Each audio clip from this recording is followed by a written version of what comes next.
ለአስራቷ ለበኩራቷ ለነፍስ ድነት ለእውነተኛ አምልኮት ምንም ቦታ የለው። እውነት ነው ይሄ። ለዚያ ነው እየተቀጣን ያለ ነው። ለዚያ ነው እየተሳደብን ያለ ነው። ምክንያቱም እግዚአብሔር ተጸየፈን፣ ከበደው፣ እያስጠነቀቀን ነው፣ እየነገረን ነው፣ እየተናቅን ነው፣ እየተዋለምን ነው የምንናቀው። እግዚአብሔር ስለተለየን ሀሳባችን እርሱ የማንንም ሕሊና አይገዛም። የተዋረደ ነው፣ ተራ ነገር ምድራዊ ነው። ሀሳባችን ሁሉ ተራ። የራሳቸው መምህር ነው። በጣም ደስ የሚለው ከነሱ አንደበት ይሄ መነገሩ በእውነት ነው የምላችሁ። ለሰው ራሱ ይሄ የሚያነቃ አልተማራችሁም እየተባሉ ነው ያሉት። እኛም አላስተማርንም እያሉ ነው ያሉት። ማርያምና ተክለ ሃይማኖት በጣም ይለያያሉ። አይ ስለ አንተ ብርሃን ነው ወይ ነው ጥያቄ። እኔ ብርሃን አይደለሁም። መጀመሪያ ቤተክርስቲያኑ ሲተከል የመንፈስ ቅዱስ ነበረ። ሰው ደግሞ የሚያውቀው ሚካኤል ነው፣ መንፈስ ቅዱስ ነው ያውቀው። በቃ ከዚህ በላይ እኮ ሞት የለም። በእውነት ነው። አሁን ምንም አይሉት አለ፣ ዝም ብሎ አይነበብም ይለዋል። ከዛ ቄስ ሳትይዝም ደግሞ አታንብብ ይለዋል። ቄሱን ሳትይዝ አታንብብ ይለዋል። ስለዚህ አንድ ኦርቶዶክሳዊ ለማንበብ መምህር እንትና የሚባል ሰውዬ ማግኘት አለበት። ሰው ቄሱ ካልተረጎመልህ በስተቀር ልታውቀው አልችልምና ምን ነው የእግዚአብሔር ቃል በአማርኛ በአፍ መፍቻ ቋንቋችን በሙሉ ተጽፎ እንዴት ነው የማይገባ? የክርስቶስ ተከታይ ነኝ ብለህ ሲኦል የምትገባ ከሆነ ከሌላው እግዚአብሔር የለም ከሚለው በምንድን ነው የምትለየው? በምንም ነው የማትለየው። ማህበርተኞች ናችሁ ማለት ነው። ኦርቶዶክስ የሆነው ማህበርተኛ ነው፣ ሙስሊሙም ማህበርተኛ ነው።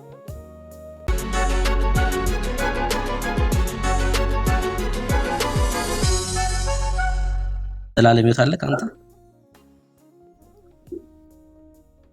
የዘላለም ሕይወት አለኛው ማግኘት ይችላል። ስልጣኑ ተሰጥቶኛል እንዳገኝ በእምነቴና በስራዬ።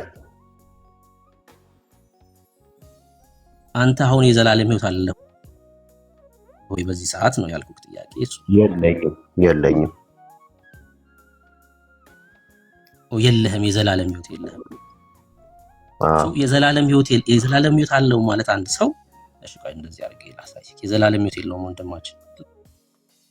ታዲያ ጨለማ ውስጥ ነው እኮ እየታገልክ ያለው። የዘላለም ሕይወት የሌለው ሰው በልጁ የሚያምን የዘላለም ሕይወት አለው። የሚያምን በኢየሱስ የሚያምን፣ በልጁ የማያምን ግን የእግዚአብሔር ቁጣ በእርሱ ላይ ይኖራል እንጂ ሕይወትን አያይም። የዘላለም ሕይወት የለኝም እያልክ ከሆነ አንተ በቁጣ ውስጥ ነው ያለው፣ በእግዚአብሔር ቁጣ ውስጥ ነው ያለው። ሰው በልጁ ሲያምን በኢየሱስ ሲያምን ግን ምን አለው? የዘላለም ሕይወት አለው ይላል መጽሐፋችን። ትክክል። የዘላለም ሕይወት የሚገኝበት አልኩ እኮ አንደኛ ኢየሱስን በማመን አልኩ እኮ በማመን ይገኛል። ከዛ ደግሞ ስታምን ነው የዘላለም ሕይወት። በስራና በምግባር ደግሞ ይገኛል ነው። ገብቷል? ሁለቱን አንድ ላይ ካላጣመርክ አታገኝም ነው። እዚህ ጋር የሚያምን ያገኛል። አዎ፣ ግን እምነት ደግሞ ያለ ስራ ከቶ ይላል ያዕቆብ ላይ። ስለዚህ እምነት የዘላለም ሕይወት ስራ ከንቱ ይሆናል ማለት ነው። እኔ ራሴ ምግባር ስለምጠራጠረው የዘላለም ሕይወት አግኝቻለሁ ብዬ በአሁኑ ሰዓት አልነግርህም። እሺ፣ ይሄን ጥያቄ ልጠይቅህና የአንተን ጥቅሶች ልመልስልህ። በቃ እንደዛ ነው የሚሻለው። ለምሳሌ ጳውሎስ እንደዚህ አለ፣ መንግስት ቀይራችኋል አለ፣ ወደ እግዚአብሔር መንግስት ገብታችኋል አለ። አንተ የእግዚአብሔር መንግስት ውስጥ ነው ያለኸው ወይስ የጨለማው መንግስት ውስጥ ነው ያለኸው? የእግዚአብሔር መንግስት። ኦኬ፣ የእግዚአብሔር መንግስት ውስጥ ያሉ የእግዚአብሔር ልጆች ናቸው ወይስ አይደሉም? ናቸው። የእግዚአብሔር ልጆች የዘላለም ሕይወት አላቸው ወይስ የላቸው? የዘላለም ሕይወት ለማግኘት ስልጣኑ አላቸው። ነገር ግን ስራና እምነት አንድ ላይ ሊያደርጉ ይገባል። እንዴ አንተ በእግዚአብሔር መንግስት ውስጥ ገብቻለሁ፣ መንግስት ሰማይ ገብቻለሁ እኮ እያልከኝ ያለው ወርዶ እንዳዳነን አምናለሁ። እሱ ማመን ነው አይደለ?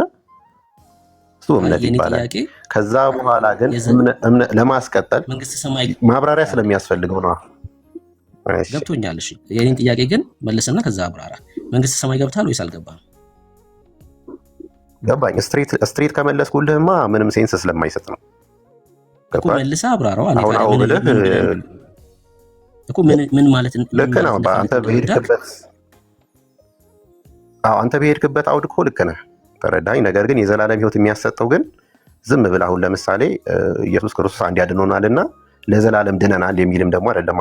ሀሳቡ። ችግር የለም። ስለዚህ እምነትን ከዛ በኋላ እናወራለን፣ እሱ ላይ ስራው ላይ መተን እናወራለን። አሁን አንተ ግን መንግስተ ሰማይ ገብታል ወይስ አልገባህም? አሁንማ መንግስተ ሰማይ አይደለሁም።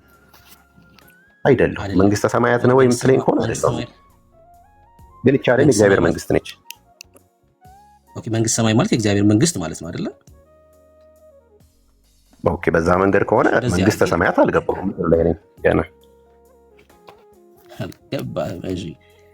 እሺ፣ እንደዚህ አድርጌ ላሳየቅና በጥቅስ ቆላስይስ 1 ጳውሎስ እንደዚህ ያለ፣ እሺ፣ እርሱ ከጨለማ ስልጣን አዳነን።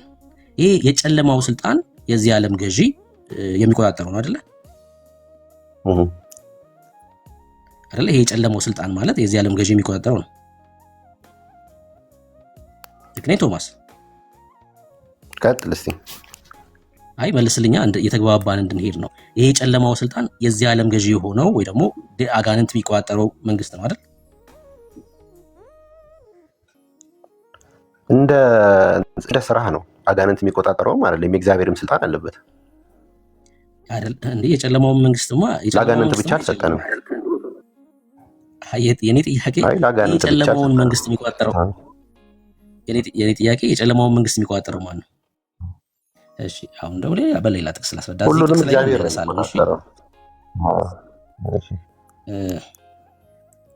እሺ ለእርሱም የእግዚአብሔር ምሳሌ የሆነ የክርስቶስ የክብሩ ወንጌል ብርሃን እንዳያበራላቸው የዚህ ዓለም አምላክ የማያምኑትን ሐሳብ አሳወረ ይላል። የዚህ ዓለም አምላክ የሆነው ማን ነው? የዚህ ዓለም አምላክ የተባለው ማን ነው? እዚህ ክፍል ላይ እግዚአብሔር እንዴ። የዚህ ዓለም አምላክ የማያምኑትን ሐሳብ አሳወረ የተባለው እግዚአብሔር ነው። ወንጌልን እንዳይበራላቸው ያሳወረው እግዚአብሔር ነው። ተው እንጂ ቶማስ፣ ተው ቶማስ፣ እግዚአብሔር አይደለም። እሺ ሐሳብም ምንድነው ማለት ሐሳብን እስቲ በግልጽ ንገረኝና ወይ ሐሳቤንማ ሁለቱን መንግስታት እንችላለን። አሁን ስራና ምግባር ላይ ነበር እያወራን የነበረው። ስራና ምግባር ላይ ነበር እያወራን የነበረው። ሐሳቤማ እኮ ግልጽ ነው። ሁለቱን መንግስታት እያሳየውክ ነው። ይኸው አንደኛው መንግስት ይሄ ነው። ይኸውልህ ለእነርሱም የእግዚአብሔር ምሳሌ የሆነው የክርስቶስ የክብሩ ወንጌል ብርሃን እንዳያበራላቸው የዚህ ዓለም አምላክ የማያምኑትን ሐሳብ አሳወረ ይላል። የዚህ ዓለም አምላክ የተባለው ማን ነው? ቶማስ ጥያቄ። ወንጌል ብርሃን የዚህ ዓለም አምላክ አሁንም እነግርልሃለሁ ኢየሱስ ክርስቶስ ብቻ ነው። አሁን ታዲያ ከቶማስ ጋር ነው የምንወያየው? እሺ ያሳዝናል። በቃ ጥያቄ ብቻ ጠይቀኝ እና አይ ምን መሰለህ አንተ በራስህ መንገድ በቆፈርከው መንገድ እኮ እንድገባ እያስደረገኝ ስለሆነ ነው። ለዛ ነው ቆፈረ ገባህ እኮ ነው የምንቆፍረዋለሁ ወዳጅ። እኔ እውነተኛውን የእግዚአብሔርን ሐሳብ ላሳይ እየታገልኩ ነው ያለሁት። ወንጌል ብርሃን እንዳያበራላችሁ ከእምነትና ከምግባር ጋር የሚያገናኘው አይደል ብዬ እኮ ነው።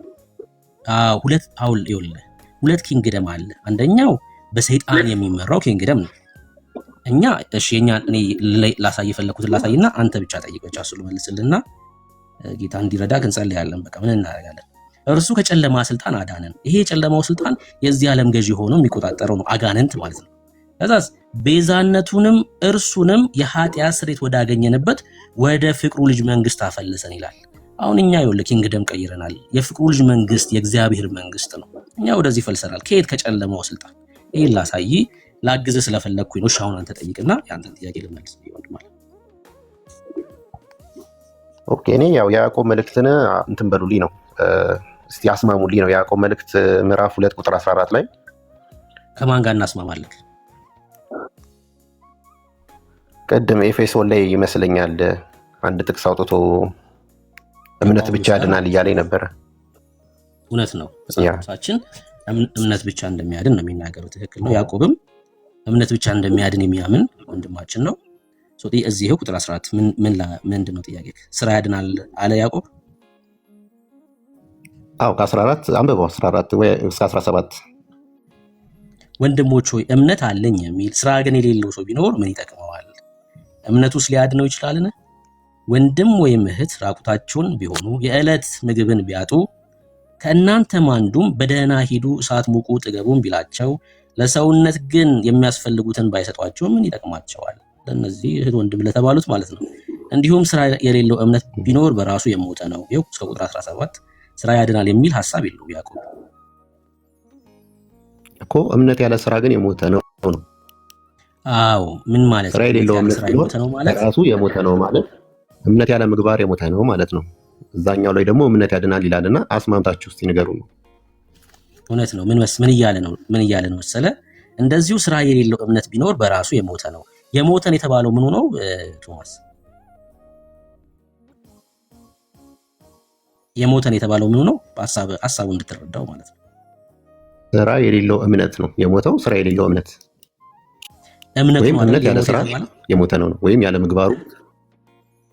እምነት ያለ ስራ ከንቱ ነው ማለት ነው። ጥያቄ እምነቱ ነው። እምነቱ ሞተ ማለት ያው ከእግዚአብሔር ኪንግደም ወጣ ማለት ነው። እሺ እምነቱ የሞተ ነው ማለት ከኪንግደሙ ትወጣለህ ማለት ሳይሆን የሞተ እምነት ያለው ሰው አልዳነም ማለት ነው። በደንብ ስማኛ። ሰው የሞተ እምነት ካለው ይድናል ወይስ አይድንም? በሞተ እምነት አንድ ሰው መዳን ይችላል? አይድንም። ቴንክ ዩ። አይድንም። እምነት አንድ ሰው አመኛለሁ ብሎ እየተናገረ ለሰዎች የክርስቶስ ተከታይ ነኝ እያለ ነገር ግን ስራ ከሌለው ይሄ እምነት አለኝ የሚለው ሰውዬ ስራ የማይኖረው ከሆነ የሞተ እምነት ነው ያለው። አንደበቱ ላይ ነው እንጂ ኢየሱስ ያለው እውነተኛ እምነት ስለሌለው ወደ ክርስትና አልመጣም፣ ወደ ህይወት አልመጣም። ወደ ህይወትስማ ቢመጣ ምን ይሆናል ማለት ነው? በስራ ይገለጣል። እውነተኛ እምነት ፍሬ ስላለው ማለት ነው። ያዕቆብ እያለ ነው ያለው በስራ ትድናለህ ሳይሆን እውነተኛ እምነት ያለው ሰው ፍሬ አለ ነው እያለ ነው ያለው። እውነተኛ እምነት እስከሌለ በስራ ስለማትገለጥ አንዴ ቆይ ልጨርስላ ወንድም። እውነተኛ እምነት ከሌለክስ ስራ በሰው ፊት የሚታይ ስራ የለውም። ለዛ ነው እኮ አሁን እዚህ ጋር ምን ይላቸዋል? ወንድም ወይ እህት ራቁታቸውን ቢሆኑ አንተ እኮ ክርስቲያን ነኝ እያልክ ታወራቸዋለህ። ከዛስ ምግብ ቢያጡ ከእናንተ አንዱም በደህና ሂዱ እሳት ሙቁ ጥገቡን ቢላቸው ለሰውነት ግን የሚያስፈልጉትን ባሰጧቸው ምን ይጠቅማቸዋል? አንተ ክርስቶስን አምናለሁ ተከታይ ነኝ ብትል ማለት ለነሱ የሚታይ ፍሬ ከሌለው ህይወት ከሌለው ምን ይጠቅማቸዋል? ምክንያቱስ አልተመለከቱም። የክርስቶስን ህይወት በአንተ ላይ አላዩም። በአንተ ላይ እስካላዩ ድረስ የክርስቶስን ህይወት የአንተ እምነት ደግሞ ምንድነው? የሞተ ነው። አልዳንክም። ብትድንስ በክርስቶስ ኢየሱስ ያሉ ፍሬ ስለሚያፈሩ ለእነዚህ ሰዎች መልካም አድርገህ ታሳያለህ ነው። በአንተ ላይ መልካም ህይወት ይገለጣል እያለን ያለው ያዕቆብ ቶማስ። እሺ ስራ ለአንተ ምንድን ነው ብሩክ? ይሄን መለስኩልህ። አሁን ጥያቄ እዚህ ክፍል ላይ ያለው ተመለሰልህ? አይ አልተመለሰልኝም። ማለት ስራ የምትለው ነገር አሁን ለምሳሌ እምነቱን በስራ ባያል አይ አልተስማማልኝም። ቃል በቃል ስራ የሌለው እምነት ቢኖር የራሱ የሞተ ነው ስለሚል ግን አንተ የመለስክልኝ መልስ ምንድን ነው? እምነት ዝም ብሎ በአፍ ቢሆንና ነገር ግን በስራ የማያግዘው ከሆነ የሞተ ነው ነው እያልከኝ ያለውና ስራ ለአንተ ምንድን ነው? ወይም አንተ አሁን ለምሳሌ እምነት አለ አላልኩም። ያላልኩትን እምነቱን በስራ ቢያግዘው አላልኩም። ኦልሬዲ የሞተ እምነት ነው። ይኸውልህ አንድ ነገር ማስተዋል ያለብህ ስናገር በስርዓት በደንብ ከሰማኸኝ እምነት የሞተ ነው ከተባለ ኦልሬዲ ህይወት የለውም ማለት ነው። የሞተ እምነት ማለት ይሄ እምነት ማለት ነው። አንብበው እምነት ያለ ስራ እኮ ነው እያለ ያለው። አንብበው። እምነቱን ብቻ አይደለም እምነቱ ያለ ስራ የሞተ ነው እንጂ እምነት ብቻ አይደለም የሞተ ነው የሚለው። እምነቱ ምንድነው? እምነት ኖሮ ስራ ባይኖርህ እያለህ ነው። በሌላ ቋንቋ እምነት ኖሮ ስራ ባይኖርህ ከንቱ ነው። በቃ እምነት ኖሮ ይኸውልህ፣ በሌላ ቋንቋ ልግለጽልህ። እምነት ኖሮ ስራ ከሌለህ ከንቱ ነው፣ አትድንም ነው እያለህ ያለው። ቅድም እያዳመጥክ ነበር የምታወራው። አሁን የያዝከው እውቀት እየፈረሰ ስለሆነ አለመስማት ምናምን ጀመርክ። የኔ ቅድም ስጠይቅህ የሞተ የተባለው መሆኑን ስልክ ቃል በቃል እየተናገርኩ 17 ላይ እኮ አሁንም ይኸውልህ በቃ ነርቨስ መሆን ጀመርክ ምናምን። አሁን ሰው ፕሮግራም የሆነው ነገሩ መፍረስ ሲጀምር በቃ ነርቨስ ምናምን ይሆናል። አሁንም ተረጋጋና ስማኝ። ከዛ ቻሌንጅም ልታደርገኝ ትችላለህ። በቃ ፈቅድልሃለሁ። ቅድም ምን አልኩህ? ከዚህ ጋር የሞተ የተባለው ምኑ ነው ስልክ እምነቱ ነው ብለኛል። ሐሳብ ቀይረ ነው እኮ እምነቱ ነው ዋናው፣ እምነቱ ነው አይደለ? እምነቱ በስራው ቢደገፍ እያለ ነው ዋናው ሳይሆን የሞተ ያዕቆብ የሞተን ያለው ምኑን ነው? እዚህ ክፍል ላይ የሞተ ነው ያለው። ይኸው ቃሉ የሚናገረው ስራ የሌለው እምነት የሞተ ነው ነው። በቃ ስራ የሌለው እምነት የሞተ የተባለው ስራው ነው ወይስ እምነቱ ነው ነው ጥያቄ። እምነትን ያስቀደምኩልህ ለምንድን ነው? እምነት ስለሚቀድም ነው። መጀመሪያ ማመን ስለሚቀድም። እኔ ምን ይቀድማል አይደለም ጥያቄ። ያዕቆብ የሞተን ያለው እምነትን ነው ስራን ነው ነው ጥያቄ። እኔ ምን ይቀድማል አይደለም ጥያቄ። ያዕቆብ እዚህ ክፍል ላይ በጣም እኮ ግልጽ አማርኛ ነው። አሁን እንደዚሁም ስራ የሌለው እምነት እምነቱ ስራ ከሌለው የሞተ እምነት ነው። ቁጥር 14 ላይ እንደዚህ እኮ ነው እያለ ያለው። ወንድሞች ሆይ እምነት አለኝ የሚለው ማን ነው? ያ ፐርሰን ነው። አንተ ለምሳሌ ኢየሱስን አምናለሁ ትላለህ። አንተ ነህ እየተናገርክ ያለው። ስራ ግን የሌለው ሰው ቢኖር ምን ይጠቅመዋል? እምነቱስ ሊያድነው ይችላል? ጥያቄ እየተነሳ ያለው በያዕቆብ መልእክት ላይ እምነቱ ላይ ነው። ለምን እምነት ላይ ጥያቄ የተነሳ ማለት ፍሬ ስላላፈራ ኩዌሽን እዚህ ጋር ያለውን አይነት እምነት ነው ያለው ይሄ ሰውዬ ማለት ነው። ይኸውልህ እግዚአብሔር አንድ እንደሆነ አይደለም፣ እምነቱ ጤነኛ አይደለም ነው እያለ ያለው። የሞተ እምነት ነው ያለክ። ብዙ ሰዎች ኦርቶዶክሶች ናቸው አይደል? አሁን እሺ፣ ስራ ምን አይነት ስራ ለአንተ ምንድን ነው? እሺ ቆይ ስማኝና ብዙ ኢትዮጵያ ውስጥ ብዙ ሰው ኦርቶዶክሳዊ ነው እና ኢየሱስን አውቃለሁ ይላል። ኢየሱስን ግን አልተከተለም። ስለ ኢየሱስ ኢንፎርሜሽን መሰብሰብና በኢየሱስ ላይ መሆን የተለያዩ ናቸው። አሁን ያዕቆብ እያለ ያለው ኦርቶዶክሳውያን ያላቸውን እምነት ነው እየተናገረ ያለው። ለምሳሌ ስለ ክርስቶስ ኢየሱስ ስበኩን ሲባሉ ከበሮ ይሰብካል፣ ጉልላቱ፣ በሩ ምናምን ይላሉ። የክርስቶስ ኢየሱስ ህይወት ተካፋይ ሆነዋል? በጭራሽ አይደለም። ኢንፎርሜሽን ግን አላቸው። ልክ እሱ ማለት ነው ይሄ የሞተ እምነት። ይኸውልህ እግዚአብሔር አንድ እንደሆነ አንተ ታምናለህ፣ መልካም ታደርጋለህ፣ አጋንንት ደግሞ ያምናሉ፣ ይንቀጠቀጣሉ ይላል። ይሄ የሞተ እምነት ማለት ልክ የአጋንንቱ እምነት ነው። የአጋንንት እምነት እንደማያድነው ሁሉ የሞተ እምነትም አያድንም። ባለመዳኑ ምክንያት ደግሞ ምን የለውም ማለት ነው? ስራ የለውም።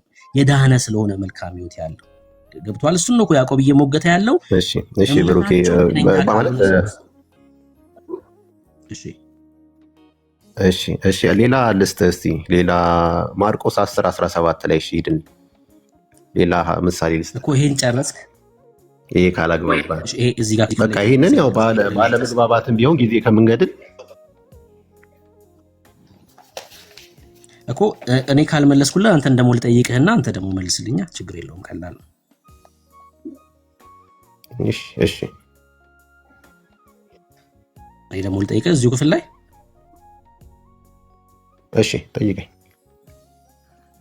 መልካም።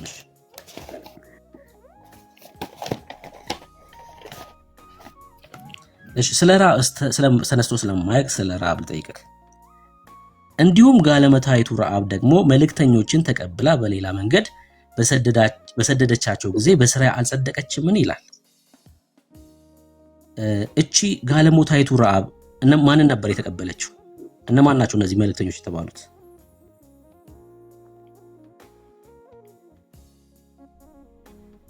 እኔ እንጃ፣ እሱ ላይ አይዲያው የለኝም። አስረዳኝ አንተ። ምን ስላደረገች ነው? አይ ሌላ ልጠይቅህ ነው። እስካሁንማ እኔ ስመልስ ስለነበር እዚሁ ክፍል ላይ ደግሞ ያዕቆብ ካነሳቸው ምሳሌዎች መካከል አንደኛዋ ረዓብ ናት፣ ሁለተኛው ደግሞ አብርሃም ነው። አንደኛዋን ብዙ ጊዜ ስለማይነሳ የረዓብ ልጠይቅ ብዬ ነው። አላቃቸውም ብለሃል። ወይ ተጠይቀኛለህ? ምን ጥያቄህን ነው? ቆይ እኔ ልጨርስና ጠይቀኛለህ ወይ? እኔ ጥያቄህን ነው የምጨርሰው እኮ እዚሁ ክፍል ላይ ሌላ ክፍል የምትሄድ ከሆነ እምነትና ያው ነው አንድ ሀሳብ ስላለው ነው። ይህንኑ ሀሳብ ነው የሚያንጸባርቀው። አይ እዚህ ክፍል ላይ ከሆነ ጠይቀኝ፣ ሌላ ክፍል ላይ ልትሄድ ከሆነ እዚህ ጋር ጨርሰን እንሄድ ነው እያልኩ። ያዕቆብ ሳይሆን ሌላ ማርቆስ ላይ እኮ እንሄዳለን። ይሄንን ጨርስና እንሄዳለን አልኩህ እኮ። ፈቃደኛ ነኝ።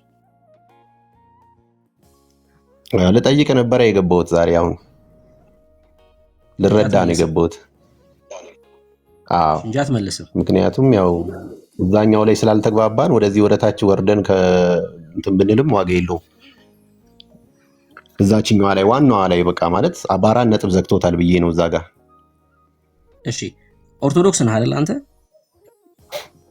እና ስራ የምትባለዋ ነገር ላይ እንድታብራሩልኝ ፈልጌ ነበር። ማለት ለራሴ ኖት እየወሰድኩ ነበር እዚህ ጋር የምታወሩትን ምናምንና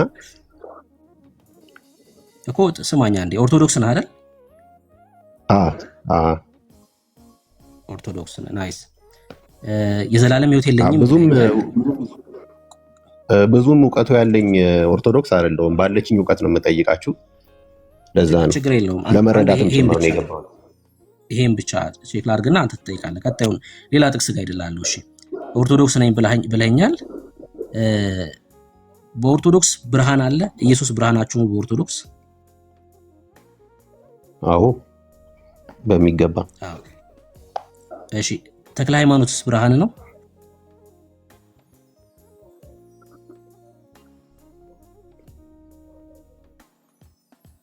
ምን አልከኝ? ተቆራረጠ። ተክለ ሃይማኖትስ ብርሃን ነው ወይ ለአንተ?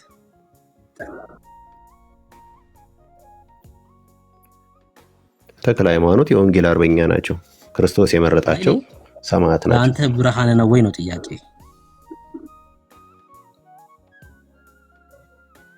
ከኢየሱስ ክርስቶስ ለኛ ኢየሱስ ክርስቶስ ነው ብርሃናችን እኮ። አይደለም በለኛ። በቃ ተክለ ሃይማኖት ብርሃን ነው ወይ ለአንተ?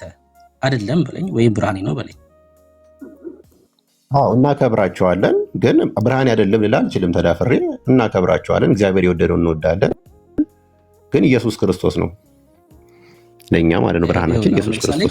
ኢየሱስ ክርስቶስ ቶማስ፣ ኢየሱስ ክርስቶስ ብርሃን ነው ወይ ስልክ አምላኬ ነው ፈጣሪ ነው አይደለም ያልከው? አዎ አልክ ቀጥታ። ተክለ ሃይማኖት ለአንተ ብርሃን ነው ወይስ? አዎ ወይም አይደለም እንድል ወይም ኔጌሽን እንድናገር ለምን ፈለክ?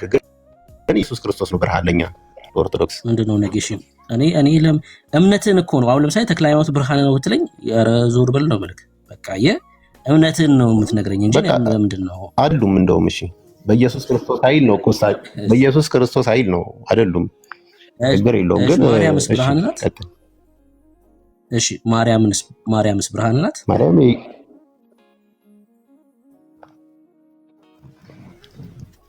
ማርያም ኢየሱስ ክርስቶስ እናት ነች። አልጠየኩም። ብርሃን ናት ነው ጥያቄ። ይሄ ነው ልነግርህ የምችለው። አዎ ብርሃን ናት። ኦኬ ማርያም ብርሃን ናት። እሺ አንተስ ብርሃን ነህ? አዎ አንተ ብርሃን ነህ? ጨለማ አይደለሁም። እሺ ጨለማ ነህ? ጨለማም ብርሃንም አይደለሁም። ፍጥረት ነኝ፣ የእግዚአብሔር ፍጥረት ነኝ። እንዴ ታዲያ ተክለ ሃይማኖትና ማርያም የእግዚአብሔር ፍጥረት አይደሉም እንዴ? ጥያቄ እኔ የእግዚአብሔር ፍጥረት ነው ወይስ አይደለም? ብርሃን ነው ወይስ አይደለም ካልከኝ ጨለማ ነኝ እያልክ ነው። ወይ ብርሃን ነው የሚሆነው ወይ ጨለማ ነው የሚሆነው። ድንግል ማርያም እና ተክለ ሃይማኖት በጣም ይለያያሉ። አይ ስለ አንተ ብርሃን ነው ወይ ነው ጥያቄ። እኔ ብርሃን አይደለሁም። ብርሃን ካልሆንክ ጨለማ ነህ ማለት ነው። ኖ እኔ የእግዚአብሔር ፍጥረት ነኝ። እኔ ማለት ብርሃንም ጨለማም አይደለሁም፣ የእግዚአብሔር ፍጥረት ነኝ። ክርስቲያኖች ብርሃን ናችሁ። እዚህ ውስጥ ያላችሁ ክርስቲያኖች ብርሃን ናችሁ። አሁን እንደዚህ አይነት ነገር ሳነሳ እንድታስተውሉ የምፈልገው ጌታን እንድታመሰግኑ ነው። እሺ በእውነት ነው የምላችሁ፣ ያዳናችሁን ጌታ እንድታመሰግኑ ስለምፈልግ ነው። ከምን አይነት ስፍራ እንዳመለጥን እንድታቁ ነው። ክብር ለእግዚአብሔር እንድሰጡ ነው። እሺ እንደዚህ አይነት ነገር ማነሳው ማለት ነው። አቤት አይገርምም? ብርሃን ነን ይላሉ። ደፋሮች ናቸው አይደል? እግዚአብሔር ይመስገን። ብርሃን ነን ይላሉ። አይ ጴንጤው እንዳለ ከታች አዎ ይላሉ። እሺ አሁን አንተ ነው የምጠይቀኝ። ክብር ለኢየሱስ ይሁን። በቃ አንተ ያልከውን ጥቅስ እናወጣለን። ጳውሎስ በኤፌሶን መልእክቱ ላይ እንደዚህ ያለ ምዕራፍ 5 ቁጥር 8 ላይ ክብር ለኢየሱስ ብቻ ይሁን። ቀድሞ ጨለማ ነበራችሁ፣ አሁን ቶማስ ያለበት ስፍራ፣ አሁን ቶማስን የሚገዳደረው ስፍራ ማለት ነው። አሁን ግን በጌታ ብርሃን ናችሁ ይላል። ክብር ለኢየሱስ ይሁን። በጌታ ምንድን ናችሁ ይላል የእግዚአብሔር ቃል ሲናገር? ብርሃን ናችሁ።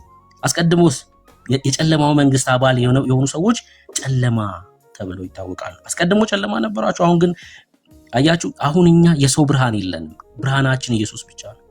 ለዓለም የምናበራ ብርሃኖች ነን። አሁን ግን በጌታ ብርሃን ናችሁ። አሁን እኛ ተሽሁዱ ማስቀጠል አለብህ ነው ብርሃን ለመሆን ብሩኬ። ምላሁ ምን መሰለህ? ይኸውልህ በዚህ ላይ ራሱ ልንገርህ፣ ብርሃን ለመሆን ብርሃን ሆነ ለመቀጠል እግዚአብሔር የሰጠህን ብርሃን እያበራህ ለመቀጠል በስራና በእምነት መበርታት አለብህ ነው። ስላመንክ ብቻ አይደለም ነው። እኔ አንድ ጥያቄ ልጠይቅ እኮ ለተናገርኩት እኔ አንድ ጥያቄ ልጠይቅ።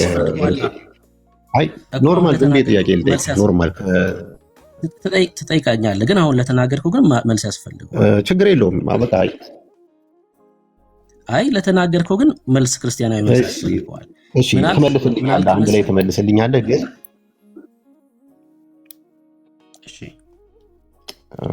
እሺ አንድ ላይ ትመልስልኛለህ። ግን ልንገርህና እምነት አሁን አንተ እምነት አለህ አይደለ? አምናሃል ድነሃል አይደለ? ክብር ለእግዚአብሔር ይሁን እንዴ በሚገባ። ስለዚህ ምንም ኃጢአት ብትሰራ ከዚህ በኋላ ያው ገነት ነኝ ብለህ ነው የምታስበው? ምንም ኃጢአት ብትሰራ ከዚህ በኋላ ገነት ነው የምገባው ብለህ ነው የምታስበው? የእግዚአብሔር ቃል ስለ እግዚአብሔር ልጆች ሲናገር እንደዚህ ይላል። አይ ቀጥታ መልስልኝ መጀመሪያና ከዛ ጥቅሱን ትነግረኛለህ እኮ። ይኸው በጥቅስ ልመልስልህ። እኛ ምንም ኃጢአት ምንሰራ ሰዎች አይደለንም፣ የእግዚአብሔር ልጆች እኮ ነን። ዘር ቀይረናል። ይኸውልህ ኃጢአትን የሚያደርግ ከዲያብሎስ ነው፣ ዲያብሎስ ከመጀመሪያው ኃጢአት ያደርጋልና፣ ስለዚህ የዲያብሎስን ስራ እንዲያፈርስ የእግዚአብሔር ልጅ ተገለጠ። ከእግዚአብሔር የተወለደ ሁሉ ኃጢአትን አያደርግም፣ ምክንያቱ ሲናገር ዘሩ በእርሱ ይኖራልና ከእግዚአብሔር ተወልዷልና ኃጢአትን ሊያደርግ አይችልም። ቀጥሎ የእግዚአብሔር ልጆችና የዲያብሎስ ልጆች በዚህ የተገለጡ ናቸዋል። በቃ ስለዚህ አሁን አንተ የምትለው ኃጢአት ብሰራ ያው ድነቴን ላጣ እችላለሁ እያልክ ነው እንዴ? ኃጢአት አናደርግም እያልኩት ኃጢአትን ብሰራ ይላል ወንድማችን። ያነበብኩትን እንኳን አልሰማህም። ቆይ ኃጢአት ጭራሽ አልሰራም ኃጢአት አልሰራም እያልክ ነው? ንጹህ ነኝ እያልክ ነው? አልሳሳትም አትሳሳትም? በጣም ጥሩ ጥያቄ ነው። ምን እያልኩ እንደሆነ ደግሞ በሌላ ጥቅስ ላሳየክ። እዚሁ በመልእክቱ ዮሐንስ ምን አለ? ምዕራፍ 1 ላይ ከእርሱ የሰማናት ለእናንተ የምናወራላችሁ መልእክት እግዚአብሔር ብርሃን ነው፣ ጨለማ በእርሱ ዘንድ ከቶ የለም የምትል ይችናት። ከዛስ ከእርሱ ጋር ህብረት አለን ብንል በጨለማ ብንመላለስ እንዋሻለን፣ እውነትንም አናደርግ። ነገር ግን እርሱ በብርሃን እንዳለ በብርሃን ብንመላለስ ለእያንዳንዳችን ህብረት አለን አለ። ከእግዚአብሔር የተወለደ ኃጢአት አያደርግም ሲል ምን እያለን ነው መጽሐፋችን? በጨለማ አንመላለስም፣ በኃጢአት ውስጥ ጸንተን አንኖርም እያለን ያለ። ኃጢአት አልሰራም ስለህ አመፀኞች እኮ ስማኛ ብለ ምን ቃሉን ካልሰማው በትክክል ልትረዳኝ አችልም። በቅንነት ከሆነ እየጠየቀኝ ያለው እኔ በቅንነት ዝም ብለህ በሐሳብ ብትነግረኝ በደንብ እንግባባ ነበር እና ከዛ ወደ ጥቅሱ እንሄድ ነበር። ዝም ብለህ በሐሳብ ብትነግረኝ ቃል እያሳየው እንዴት ሐሳብ ለምሳሌ እኛ ጴንጤዎች ነን። እንግዲህ ቆይ አንዴ ልጨርስ። ገባኝ። መጀመሪያ በሐሳብ ትነግረኝና ከዛ ጥቅሱ ጋር ብትሄድ ጊዜ ከምንፈጅ። እሺ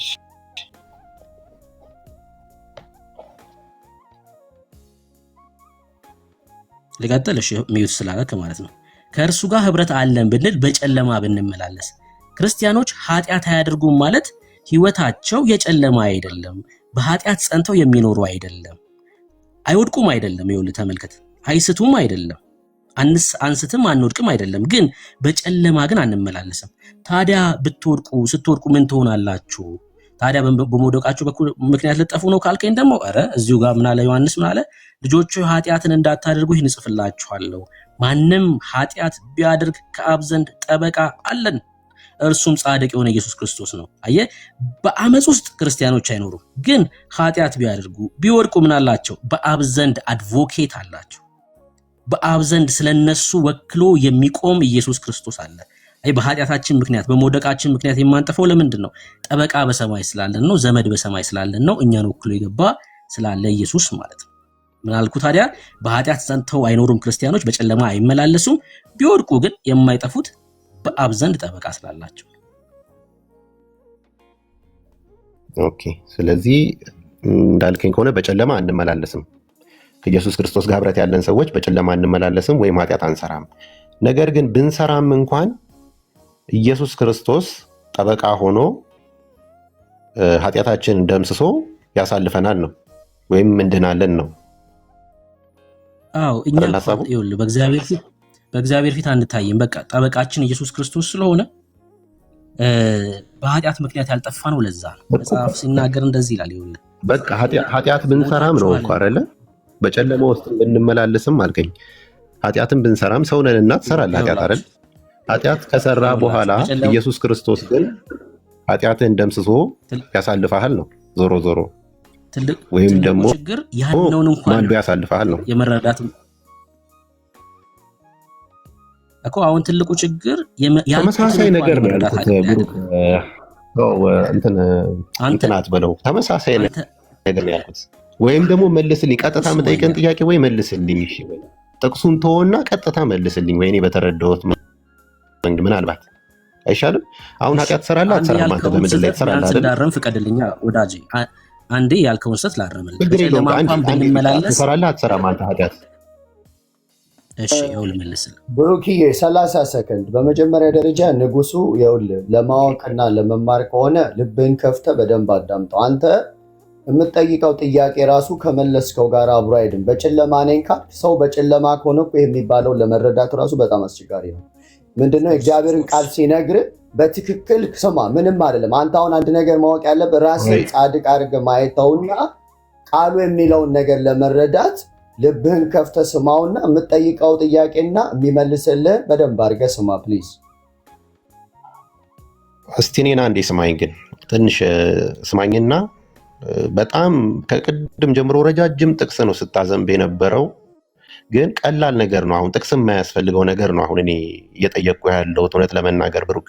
ስለዚህ አሁን አንተ ኃጢአት ትሰራለህ ወይ ለሚለው ጥያቄ መጽሐፍ ቅዱስ ገልጠ እኔ ኃጢአት የምሰራው በዚህ በኩል ነው በዛ በኩል ነው ባትለኝ መልካም ነው። ጥቅስ የሚያስፈልጋቸው ጥያቄዎች አሉ በእርግጥ። ነገር ግን አሁን እንደዚህ ቀለል ያለ ጥያቄዎች ጥቅስ ባናዘንብበት፣ ምክንያቱም ቃል ከቃል ጋር እየተጋጨ ዝም ብሎ እንዲህ አይደለም ያልኩ እንዲህ ነው ያልኩ ከሚመጣ አሁን ቀላል ጥያቄ አንተ ኃጢአት አትሰራም ወይ የሚለውን ወይም አንተ ንጹህ ነህ ወይ የሚለውን ጥያቄ ብቻ መልስልኝና ቀለል ያለ ምላሽ እንመላለስ እና ከዛ ወደ ጥቅስ እንሄዳለን። የማንስማማበት ነገር ካለ አይሻልም? መልካም። ይኸው እኔ ኃጢአት አትሰራም ወይ ነው ጥያቄው። አዎ እኔ በኃጢአት ውስጥ ጸንቼ አልኖርም፣ ምክንያቱም የእግዚአብሔር ልጅ ነኝ። የእግዚአብሔር ዘር በእኔ ውስጥ ስላለ ከኃጢአትና ከአመፅ የሚጠብቀኝ ጸጋ ስላለ ማለት ነው። ነገር ግን ልወድቅ እችላለሁ፣ ልስት እችላለሁ። መሳትና በኃጢአት ውስጥ ጸንቶ መኖር ልዩነት አላቸው። ይህን ካልተረዳክ መልሴም ሊገባህ አይችልም። እኔ በኃጢአት ጸንቼ የምኖር ሰው አይደለሁም በጭራሽ። ትክክል ነው። በቃ ምክንያቱም የእግዚአብሔር ተመልሶልኛል። በቃ እስታለሁ ነው። እሺ ቃል ጠይቃችሁም ብትመልስልኝ። እሺ ቀጥል። ቀላል ጥያቄ ነው የጠየቁ ብዬ ነው። እሺ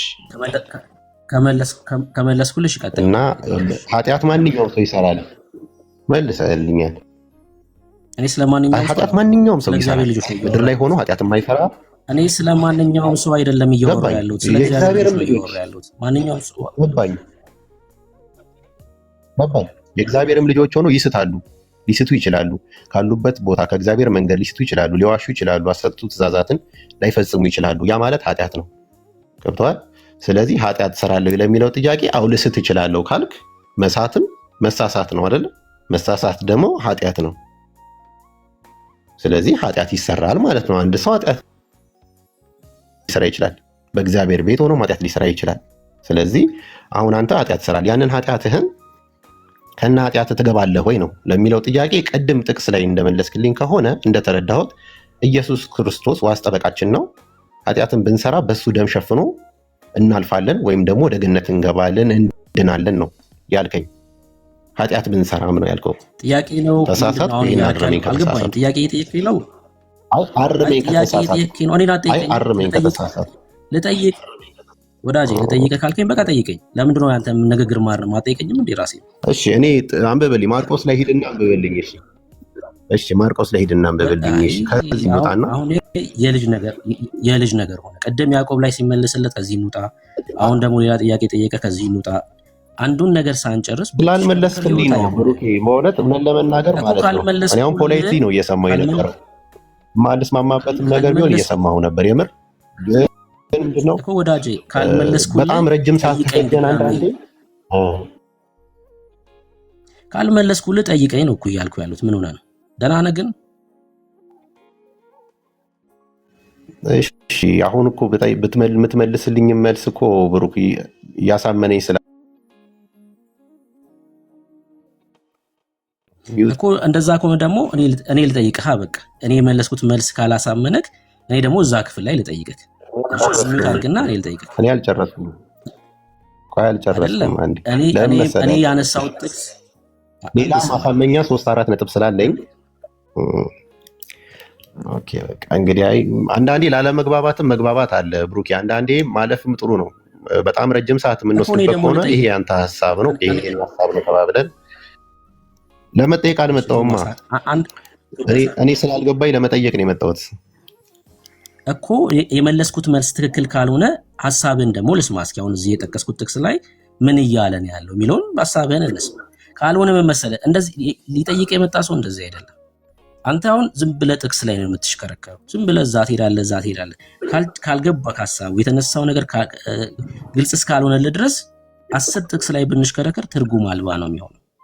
ምንድነው ምናምነው ምንድነው እኮ ያልገባኝ አሁን እምነት ያለ ስራ እምነት ብቻውን አያጸድቅም ነው የምለው ብሩክ። በቃ አሁን ያዕቆብ ላይ እንደሚለው ከሆነ እምነት ያለ ስራ አያጸድቅም ስለሚል እኔ ለመጠየቅ ዝግጁ አይደለሁም ብሩክ።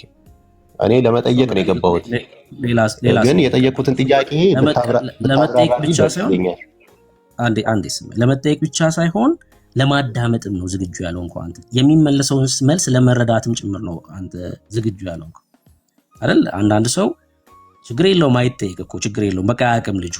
በጨለማ ያለ ሰው ነው። በጨለማ ያለ ሰውም ሲጀምር አይጠየቅም። ወደ ኢየሱስ እንዲመጣ ነው የሚሰበከው እንጂ በሞት ውስጥ ያለ ሰው በጨለማ ውስጥ ያለ ሰው ምን ትጠይቀዋለህ? በቃ ያለበት ስፍራ ሞት ስለሆነ ማለት ነው። ግን ቢያንስ ኢየሱስ እንዲነገረው ግን መፍቀድ አለበት፣ ወደ ህይወት መምጣት አለበት። አሁን እኮ ወንድማችን ቶማስ የት ነው የምትገባው ብትለው ሲኦል ነው የሚለው። ምን ታደርጋለህ ሲኦል? አይ ኢየሱስ ሞቶልህ ሲኦል የምትገባ ከሆነ የክርስቶስ ደም ለአንተ ፈሶልህ አንተ ሲኦል የምትገባ ከሆነ ኦርቶዶክስ ሆነ ለምን ኢቲስት አትሆንም? የምሬን ነው የምልህ። ለምን ሙስሊም አትሆንም? በምን ትለያለህ ከኢቲስትና ከሙስሊም? ኦርቶዶክስ ሆነ ከነሱ ጋር ሲኦል የምትገባ ከሆነ የክርስቶስ ተከታይ ነኝ ብለህ ሲኦል የምትገባ ከሆነ ከሌላው እግዚአብሔር የለም ከሚለው በምንድን ነው የምትለየው? በምንም ነው የማትለየው። ማህበርተኞች ናችሁ ማለት ነው። ኦርቶዶክስ የሆነው ማህበርተኛ ነው፣ ሙስሊሙም ማህበርተኛ ነው። ኢቲስቱማ እንደው ማህበርም የለውም፣ የራሳቸው ሲስተም አይደል ያላቸው። በምንም አትለይም ማለት ነው። ኦርቶዶክስ ነኝ ማለት ትርጉም አልባ ነው። እኔ ክርስቶስን እከተለዋለሁ ማለት ትርጉም አልባ ነው ወዳጅ። የምሬን ነው የምልህ። ኢየሱስ ህይወት እስካልሰጠ ድረስ ከሞት እስካላስመለጠ ድረስ የተከተልከው ኢየሱስ በምንም አትለይም በዓለም ካሉት ስርዓቶች ማለት ነው። እኛ ግን እንደዛ አይደለንም። አይታል ቅድም ጴንጤውን ብርሃን ነን እያሉ ይጽፋሉ። ድፍረት አላቸው። ለምንድን ነው ድፍረት እንዲኖራቸው ያደረገው? በክርስቶስ በስጋው በኩል መግባት ስለቻሉ ነው። ስለቻሉ ነው እኮ ድፍረታቸው፣ እሱ ነው እኮ ክርስቶስ ነው ድፍረታቸው። የዕብራውያን ጸሐፊ በምዕራፍ 10 ላይ ሲናገር እንደዚህ ያለ ይኸውልህ፣ እንግዲህ ወንድሞች ሆይ በመረቀልን ቤት በአዲስ በሕያው መንገድ ወደ ቅድስት በኢየሱስ ደም በመጋረጃው ማለትም በስጋው በኩል እንድንገባ ድፍረት አለን ይላል መጽሐፋችን። ደፋሮች ናቸው ክርስቲያኖች። በእግዚአብሔር ፊት መቆም ችለዋል በስጋው በኩል። ልዩነታችን ይሄ ነው። ልዩነታችን ለዛ እኮ ነው ከማህበር ውጡ ምንላችሁ። ከማህበርተኝነት ከእድር ውጡ። ሰው ሰራሽ ስርዓት ማለት ነው እድር። ሊቀመንበሩ ያለውን የምትኖር ማለት ነው። እግዚአብሔርን ቃል አንብቡ። በእውነት ነው የምላችሁ፣ ብልጫ የላችሁ። ከሌላው የሃይማኖት ስርዓት ምንም ብልጫ የለ። ኢየሱስን እከተለዋለሁ እያልክ የኢየሱስ ነኝ እያልክ ሲኦል የምትገባ ከሆነ እንደሌላው እንደ በዓለም እንዳሉት ሰዎች የት እንደምትሄድ ማታክ ከሆነ ምንም እኮ አይሰራልህም ወንድም ማለት። ኦርቶዶክስ መሆን ምን ይሰራልሃል? ምን ይሰራልሃል? ጭቃ ውስጥ ነው ያለው፣ ረግረግ ውስጥ ነው ያላችሁት። በእውነት ነው የምላችሁ፣ የሞት ስፍራ ላይ ነው ያላችሁት። እኛ ግን ድፍረት አለን። ይኸውልህ ፍርድ የለብንም፣ ትደነግጣለህ እንደዚህ ስልህ። ኩነኔ የለብንም፣ ትደነግጣለህ እንደዚህ ስልህ። ምክንያቱስ ኢየሱስ አስመልጦናል። መጽሐፍ ቅዱሳችን ይሄን እኮ አስረግጦ ነው የሚናገረው። አስረግጦ ይናገራል። ይሄን እንግዲህ በክርስቶስ ኢየሱስ ላሉት መቼ ወደፊት አሁን ኩነኔ የለብህም፣ ከሞት ያመለጠ ትውልድ ነው። አየህ፣ በክርስቶስ ኢየሱስ ስትሆን ፍርድ የለብህም፣ ኩነኔ የለብህም። ሞት በአንተ ላይ ስልጣን የለውም። ሁለተኛው ሞት አንተ ላይ ስልጣን የለውም። ይሄ የነጩ ዙፋን ፍርድ ማለት ነው። አቅም የለውም በአንተ ላይ። ምክንያቱስ በክርስቶስ ስለሆንክ። የሞት ማምለጫው ክርስቶስ ኢየሱስ ብቻ ነው። የኛ አቅም አይደለም፣ ጉልበት አይደለም፣ የኛ ስራ አይደለም። በሰውማ ቢሆን ማንም ሰው በእግዚአብሔር ፊት መቆም አይችልም። አይገርምም? በሰው ብርታት በሰው ጽድቅማ ቢሆን በዚህ ምድር ላይ መክብብ መጽሐፍ ምዕራፍ 7 ቁጥር 20 ላይ እንደሚናገር በእግዚአብሔር ፊት ማንም ጻድቅ የለም ይላል። በእግዚአብሔር ፊት ምን መቆም የሚችል የለም። አሁንስ በክርስቶስ ኢየሱስ ክብር ለኢየሱስ ይሁን። በኤፌሶን መልእክቱ ላይ ጳውሎስ እንደዚህ አለ፣ ምዕራፍ 1 ቁጥር 4 ላይ ይውላችሁ ዓለም ሳይፈጠር በፊቱ ይላል፣ በእግዚአብሔር ፊት ማለት ነው፣ ቅዱሳንና ነውር የሌለን በፍቅር እንሆን ዘንድ በክርስቶስ መረጠን ነው የሚለው። በማፊት ነው? በእግዚአብሔር ፊት ነውር አልባ ነን እያለ ነው። ነውር አልባ ያረገን የክርስቶስ ኢየሱስ ደም ነው። ድፍረታችን ይሄ ነው። አየህ፣ ድፍረታችን ይሄ ነው። በእግዚአብሔር ፊት ምንድነን እኛ? ነውር አልባ ነን፣ በፊቱ ቅዱስ ነን። በእኛ አቅም ኧረ በጭራሽ። የክርስቶስ ደም ይሄን አደረገ። አየ ዘላለም ህይወት እንዳለን እርግጠኞች ነን። እኛ ወደፊት እንዲህ ሊሆን ይችላል ብለን የምንገምት አይደለንም በጭራሽ እርግጠኞች ነን። ነውር አልባ ነን። ይሄን ያደረገው የክርስቶስ ደም ነው። ለዛ ነው ቅድም ምን አልኳችሁ? ጌታን ባርኩ። እውነት እጅግ በጣም እድለኞች ነን እኛ ክርስቲያኖች። ይሄ እውነት ስለበራለን፣ ቅዱሱ መንፈስ ይሄን ስለገለጠልን እጅግ በጣም እድለኞች ነን። ብዙዎች ይሄን ህይወት አላገኙም። በገንዘብ ሊበልጧችሁ ይችላሉ፣ በዚህ ዓለም ላይ ባላቸው ክብር ሊበልጣችሁ ይችላሉ። ኢየሱስ ግን እስከሌላቸው ድረስ ምንም ናቸው። እናንተ እንቁዎች ናችሁ፣ የእግዚአብሔር ልጆች እንቁዎች ናችሁ። ብልጫችሁ እጅግ ብዙ ነው።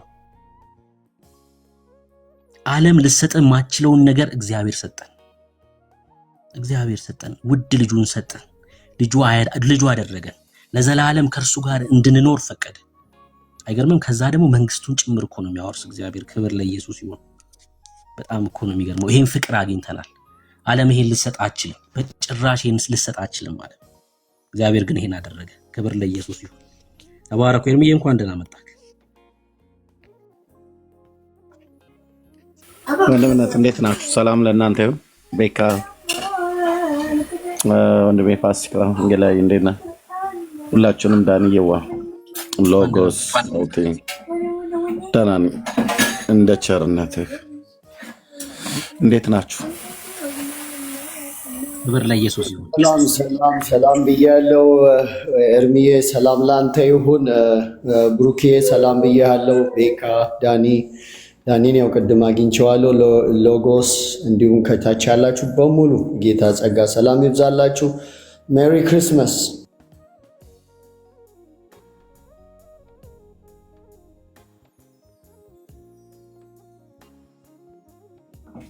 ያ ቴንክ ዩ ፋሲካ።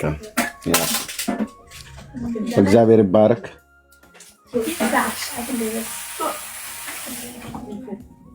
ቅድም የሆነ ሰውዬ ሲያወራ ነበር አይደለ? ማነው የወጣው ሰው? የተወሰነውን ሰምቼዋለሁ። ከልጆች ጋር ጫጫታ ስለነበር የዚህ ዓለም ገዢ የሆነው ሁለተኛ ቆሮንቶስ ላይ ያለው ጌታ ኢየሱስ ነው ብሎ እኮ በቃ በድፍረት ተናገረ።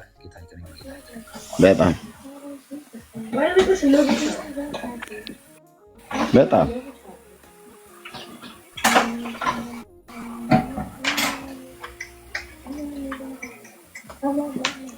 ራሱ ቤተክርስቲያኒቱም እኮ ታውቃለህ፣ በአዲሱ በሰማንያ ያህል ላይ እኮ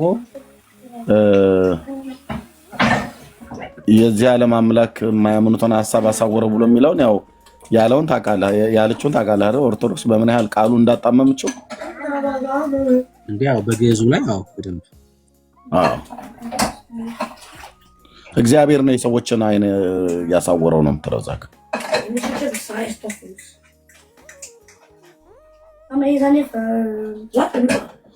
እና ያሳዝናል። ይሄ ትውልድ መጽሐፍ ቅዱስ አንብቦ የማያውቅ ትውልድ ኦርቶዶክሳዊ ሆኖ መጽሐፍ ቅዱስን የሚያነብ የለም ብዬ አይደለም፣ ጥቂቶች ይኖራሉ። በፐርሰንት ደረጃ 5% መጽሐፍ ቅዱስ የሚያነብ የኦርቶዶክስ አማኝ ካለ በእውነት ኢትዮጵያ ተፈውሳለች። በፍጹም እኮ አያነቡም ወንድሞች እናቶች። የእግዚአብሔርን ቃል ብሉይና አዲስ ኪዳንን አንስተው ዓላማዬ ብሎ በቤቱ ቁጭ ብሎ የሚያነብ የለም። ቤተክርስቲያን ሲሄዱ አያስተምሯቸው እና ቤት በኩል ያውቃሉ የእግዚአብሔርን ቃል። ይሄን መጽሐፍ ቅዱስ እኮ የሚያነቡት ለዚህ ነው። እኛ ጋር መጥተው አይታችኋል።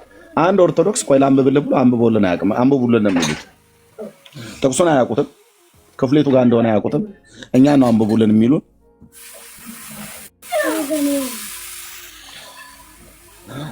መጽሐፍ ቅዱስን አሽቀንጥራ የጣለች ቤተክርስቲያን ህዝቧ የእግዚአብሔርን ቃል መጽሐፍ ቅዱስን እንዲያነብ የማታበረታታ ቤተክርስቲያን፣ ከዛ ይልቅ ከቀን እስከ ቀን ከወር እስከ ወር ከዓመት እስከ ዓመት የሰው ስርዓት የሆኑ ትምህርቶች በቀይ በጥቁር እስክሪብቶ ተጽፈው የተሰጧቸው ጠዋት እህል ሳትበሉ አንብቧቸው ተብለው የሚባሉ ስንት አሸንክታ ባሉ የተጻፉ ሰው እንዲያነብ የሚበረታታው መጽሐፍ ቅዱስን ሳይሆን በኦርቶዶክስ ሰኔ ጎልጎታ ነው፣ ውዳሴ ማርያምን ነው፣ ድርሳነ ሚካኤል እንዲደግም ነው። በቃ እሱን ነው የሚደግመው። ከዛ በቃ ድግምታም መንፈስ ሆኖ ድግምታም ትውልድ ሆኖ ይቀራል ማለት ነው። ድርሳነ ሚካኤል ደግሞ መጥቶ ከጴንጤ ጋራ ላውራ ብለስን አይገናኝም የምናወራው እና እንደው እባካችሁ መጽሐፍ ቅዱስን አንብቡ ኦርቶዶክሳውያን ወገኖች። ጴንጤው ላትገናኙ ነው ትቷችሁ ይሄደው።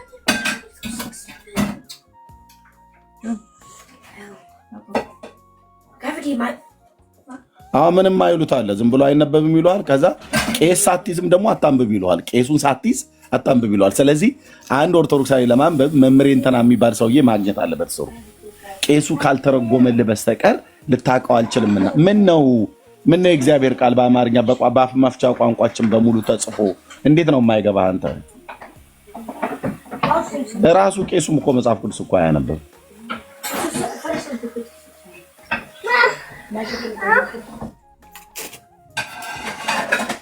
ለዚህ ነው አየህ ያለ እውቀት ሰይጣን በውርነት መታውና እንደዚህ ይናገራሉ ማለት ነው።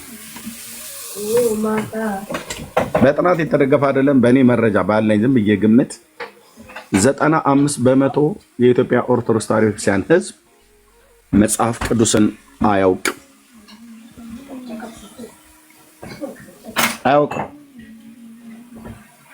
አያነብም። በደመ ነፍስ ነው የሚወጣው፣ በደመ ነፍስ ነው የሚገባው። እኛም ከነሱ መካከል ነበርን።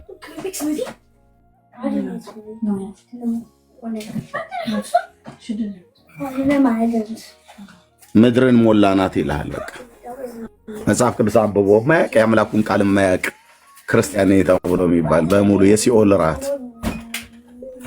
ይህንን የእግዚአብሔርን ቃል አያነቡ። በገጠሪቱ ኢትዮጵያ ያለው ከ80 ሚሊዮን በላይ የሚሆነው ህዝብ ገበሬው የሚባለው ጋር ሂድ። አብዛኛው ምንድነው የኦርቶዶክስ እምነት ተከታይ ነው። የእግዚአብሔርን ቃል ያውቃል። እኔ ከዛ ማህበረሰብ ነው የወጣሁት። አያውቅም። የማታ ስብከት አለ፣ የማታ ጉባኤ የሚባለውን በየከተማው እንደሚደረግ የለም። ለዚህ ዝም እንደሚያደርጉለት ቅዳሴን የሚቀድሱለት የማያውቀውን ቅዳሴ እናዜምለታለን፣ እናንቆረቁርለታለን በእዝል በግዕዝ እያለን። ከዛ ከማንቆርቆሪያ ውሃ እንሰጠዋለን፣ ጠጥቶ ይሄዳል። ከዛ ሰንበቴው ይገባል፣ ጠላውን ይጠጣል፣ ዳቦውን ይበላል። ከዛ ወደ ቤቱ ይሄዳል።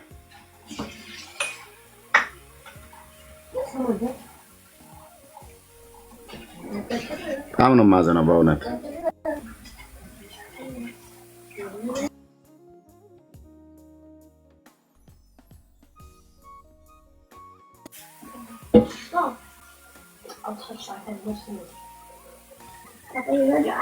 መጽሐፍ ቅዱስን ሳያነብ መጽሐፍ ቅዱስን ሳያውቅ ክርስቲያኔ ብሎ የሚል ማህበረሰብ የኢትዮጵያ ኦርቶዶክስ ተዋሕዶ ቤተክርስቲያን ነው። የካቶሊካውያኑ እንደዚሁ ሊሆኑ እንደሚችሉ አስባለሁ፣ ግን እኔ እነሱን አላውቅም። ኦርቶዶክስ ግን የኔ ቤት ስለነበረች ቀድሞ በደንብ አውቃለሁ። ትውልድ ወገኔ ብሉይ ኪዳንና አዲስ ኪዳንን አንብቡ። ጊዜ ሰተህ ቁጭ ብለህ አንብብ።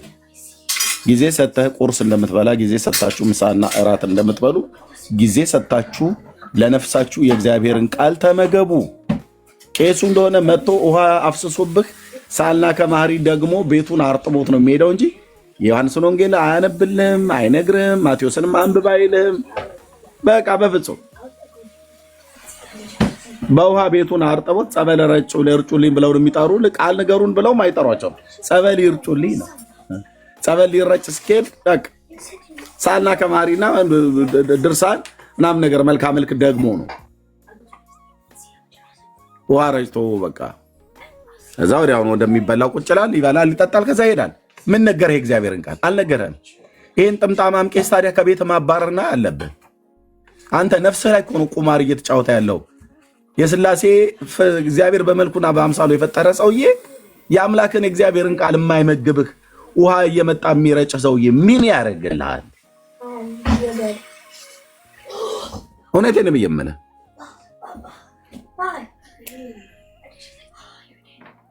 ምን ያደርጋል ይሄ ጥምጣማም ሰውዬ? ቤት መጣ አልመጣ ምን ሊጠቅምህ?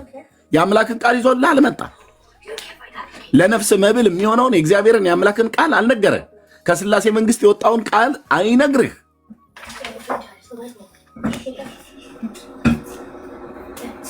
እዛው ዳር ነው እንጂ ማስያዝ አለበት።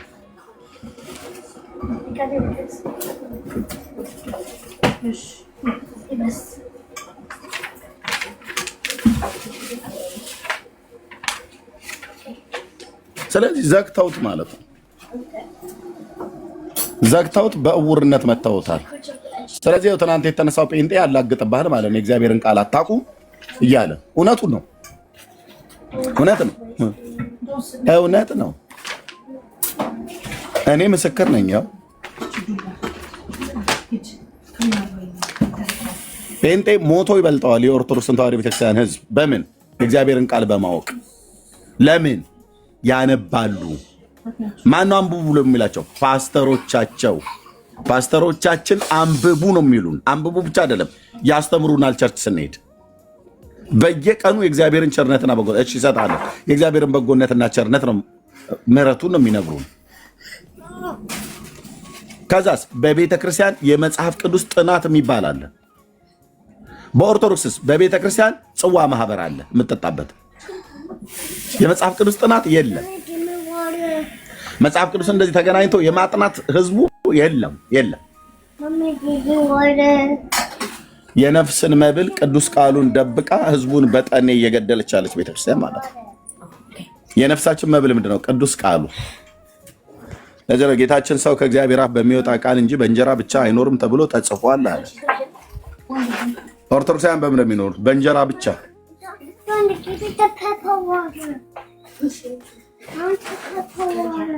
እና ፕሊስ በጌታ እንደው በጌታ አለ ለማለት ሃይማኖትን እዛው ይዘህ መጽሐፍ ቅዱስን ግን አንብብ። መጽሐፍ ቅዱስን ያነበበ ኦርቶዶክሳዊ፣ መጽሐፍ ቅዱስን ያነበበ እስላም፣ መጽሐፍ ቅዱስን ያነበበ አይሁድ ምንም አትጠራጠር። መጽሐፍ ቅዱስን ያነበበ ሰው ወደ ጌታ ነው የሚመጣው። እና እንላለን። ቴንክ ዩ አይ ቲንክ እንደ ቸርነት ኦርቶዶክስ መሰለኝ እታች ጽፍ ነበረሽ። ቀጥሎ ድማችን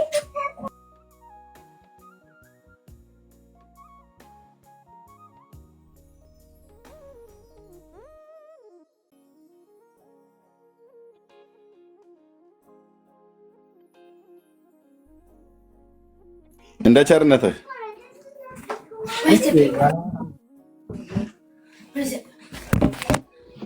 ኦኬ አይሰማላችሁ? ይሰማኛል። እንትን የምትላቸውን ነገር እየሰማው እየገረመኝም ነበረ። ቤት ነው ግን አንዳንዴ ያው እንትን ባትል ጥሩ ነው። ቄስ ጥምጣም ምናምን ነገር ይሄ ነገር የቀረ መስሎኝ ነበር። አሁንም መኖሩን እንጃ አላውቅም። ለአንተም ለማንም አይጠቅምም። ትምህርቱን ታስተምር ካልሆነ ማለት ኤርሚያስ ይሄ ከዚህ በፊት የምታደርጋቸው ነገሮች አልጠቀሙም፣ አሁንም አይጠቅሙም። ምናምን ትምህርቱን ብታስተምር ስለሚጠመጥሙ ነው። ቄሶች አይጠመጥሙም። ጥምጣማም ቄስ ምናምን ነገር ክብር ብትሰጥ ገባ። መጀመሪያ ሰውን አክብረህ ምንም ክብር አልሰጠውም።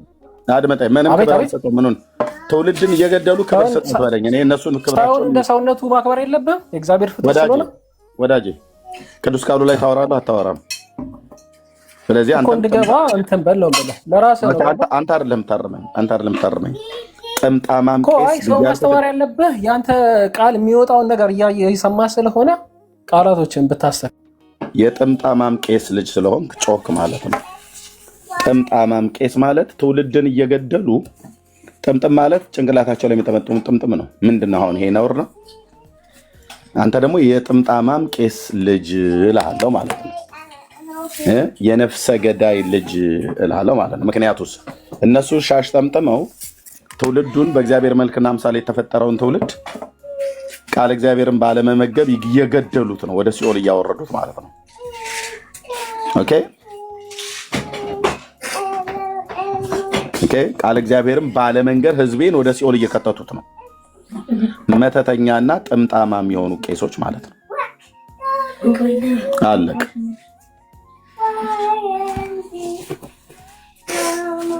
ትውልድ ነው እየገደሉ ያሉት። ትውልድን ነፍስን እያጠፉ ነው ያሉት። ሰው የሚተርፈው በእግዚአብሔር ቃል እግዚአብሔርን ቃል ሲያቅ ነው። የእግዚአብሔርን ቃል እኮ ሳይነግሯቸው አያቶቻችንን እኮ ገደሉ። የአያቶቼ ገዳዮች ሁሉ ጭምር ናቸው። የሞቱ ዘመዶቼ ነፍስ ሁሉ እጅ ያለው በኦርቶዶክሳውያን ቄሶች እጅ ነው ያለው። ደሙን የሰራዊት ጌታ እግዚአብሔር ይጠይቃቸዋል። ነፍሰ ገዳዮች ናቸው። አዎ የኦርቶዶክስ ቄሶች ነፍሰ ገዳዮች ናቸው። ማን ሲገሉ አየህ? ህዝቡን ገደሉት። ምን በማድረግ? የእግዚአብሔርን ቃል ባለመመገብ፣ የነፍስ መብል ሆነውን የእግዚአብሔርን የሕያው አምላክን የእግዚአብሔርን ቃል ባለመመገብ ገደሉት ማለት ነው። ጥምጣማም ቄሶች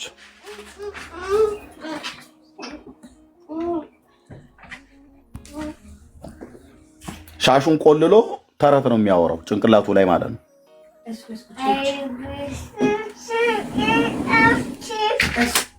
ዛሬ አርሴማ ከሆነች በስመ አብ ወወልድ ወመንፈስ ቅዱስ አሐዱ አምላክ ብሎ የሰማዕቷ በረከት ይደርብንና ብሎ ስለሷ ውልደት፣ ስለሷ እድገት፣ ስለሷ ቤተሰብ ነው ሁኬርስ እኛ አይመለከተንም። ነገ ጊዮርጊስ ከሆነ የሰማዕቱ በረከቱ ይደርባችሁና ምናምን ነገር ብሎ ስለሱ እድገት፣ ስለሱ ፈረስ፣ ስለሱ ጭራ፣ ስለፈረሱ ኮቴ፣ ስለመፈጨቱ፣ ስለመድቀቁ፣ ስለመቦካቱ ተቦካ፣ ተፈጨ፣ ደቀቀ፣ ላመ፣ ጣመ ምናምን ነገር እያሉ ማለት ነው። ሁኬርስኛ አይመለከተንም። የማንንም ቆሻሻ እየሰበሰቡ ምድራችን ላይ ያመጡ ጊዮርጊስ አርሴማ ብሎ ይለኛል። ለሰው ነፍስ የሚያስፈልገው ስለ ጊዮርጊስ መስማት፣ ስለ አርሴማ መስማት አይደለም። ስለ ሕያው ስለ እግዚአብሔር ስለ አምላክ ቃል ነው እንድንሰብክ የተጠራ ነው።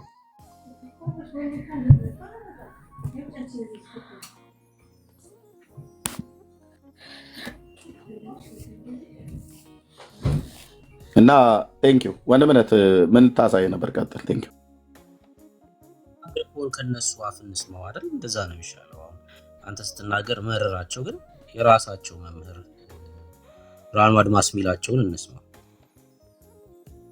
የአንድ ካህን፣ የአንድ አለቃ፣ የአንድ አገልጋይ ዋና ኃላፊነት ነፍስ ማዳን ነው። ክርስቲያኖች አገላብጠነዋል። አሁን በቤተ ክርስቲያናችን ያልተገላበጠ ነገር የለም።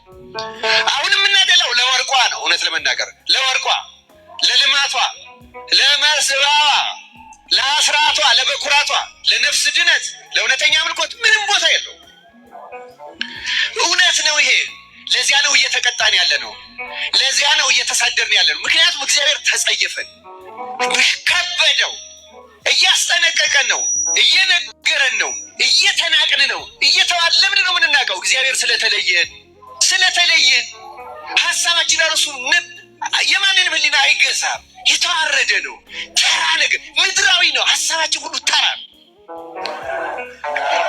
ተዋርደናል። እውነቱን ለመናገር ደግሞ በሌሎች እናመካኛለን። እንዲህ እያደረጉብን እኛ በእግዚአብሔር ላይ ካደረግነው፣ እኛ በቤተ መቅደስ ላይ ከፈጸምነው፣ እኛ በሃይማኖቱ ላይ ከፈጸምነው ጉዳት በላይ ማንም አልጎዳትም። የኢትዮጵያ ቤተክርስቲያን ማንም አማኞቿ፣ አስተማሪዎቿ፣ ሰባኪዎቿ፣ ዘማሪዎቿ፣ ካህናቶቿ፣ የተወሰኑት አለቆቿ፣ መሪዎቿ የበደሏትን ያህል ማንም አይበድልም በዚህ ዘመን ማንም። ይህም በድፍረት ምናገር ሁሉንም አይወክልም፣ ግን ማንም የለም። የተገላበጠ ነገር ነው ያለው። ስለዚህ እግዚአብሔር ይጸየፈናል፣ አሳልፎ ይሰጠናል። የአንድ ካህን እሺ፣ በጣም በሚገርም ሁኔታ ይሄኛውን ቪዲዮ ልድገምላችሁ። አሁን ከዚህ ቀጥሎ ሌላ ቪዲዮ ላሳያችሁ ለማለት ፈልጌ ነው። የኢትዮጵያ ኦርቶዶክስ ምዕመኑ መጽሐፍ ቅዱስን ያልተማረው መምህራኖቹ ያልተማሩ ስለሆነ ነው አይደለ? ያልተማሩ ስለሆኑ ነው። ህዝቡ ስላልተማረ፣ ህዝቡ የተማረው የፍጡራንን ስብከት እንጂ የእግዚአብሔርን ፕሮግራም አይደለም። ህዝቡ ጋር ያለው ነገር ምንድን ነው? ይሄን ቪዲዮ እንድታየው ፈልጌ ነው።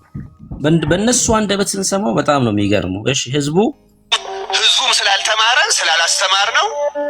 እዚህ እኮ ወረድ ስንል ከተክለ ሃይማኖት ብቻች ያለው አጥቢያ ማን ነው የሚባለው? ማን ሚካኤል? ለምንድን ነው ጎላ የተባለ? መጀመሪያ ቤተክርስቲያኑ ሲተከል የመንፈስ ቅዱስ ነበረ።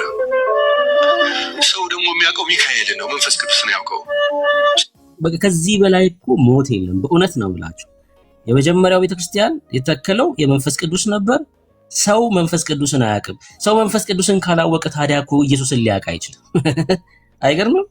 መንፈስ ቅዱስን አንድ ሰው ካላወቀ ኢየሱስን አያውቀውም ማለት ነው። ለዛ ነው ከበሮ፣ በሩ፣ ጉልላቱ፣ ምንጣፉ ምናምን ሲያወሩ የምትመለከቱት። በህይወታቸው ስለሌለ ኤክስተርናል ነገር ሊያሳዩ ይሞክራሉ። በእነሱ ውስጥ የለም ይሄ ህይወት። አያውቀውም መንፈስ ቅዱስን። ሚካኤልንስ ከልጅነቱ ጀምሮ በስዕል ጭምር ማለት ነው የሆነ መላጣ ጥቁር ሰውዬ የሆነ ነጭ ሰውዬ ረግጦት ከልጅነቱ ጀምሮ ጭንቅላቱ ላይ ተስሎ አድጓል። ሚካኤል ሲባል ትልቅ ነው በቃ። መንፈስ ቅዱስስ ኧረ ሰው አያውቀውም። ተመልከቱ። ከዛስ ስለዚህ ሚካኤል መጣ።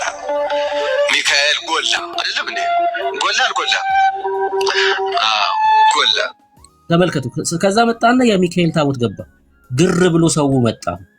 ያውቀዋላ። ተመልከቱ። እና ጎላ ሚካኤል ተባለ። ከማን ነው የጎላው? ከመንፈስ ቅዱስ እኮ ነው። ገብቷችኋል? ደመቀ እንደማለት እኮ ነው። ከፍ ብሎ ታየ ማለት ነው ጎላ ማለት። ከማን? ከመንፈስ ቅዱስ። ከሞን ይሄን እየተናገሩ ያሉት መምህሩ የኦርቶዶክስ መምህር ነው። አሁንም መምህር ነው ብርሃኑ አድማስ። ከማን ነው ሚካኤል የጎላው? ከመንፈስ ቅዱስ። እኮ በጣም ልብ የሚሰብር ነገር ነው። በእውነት ነው የምላችሁ።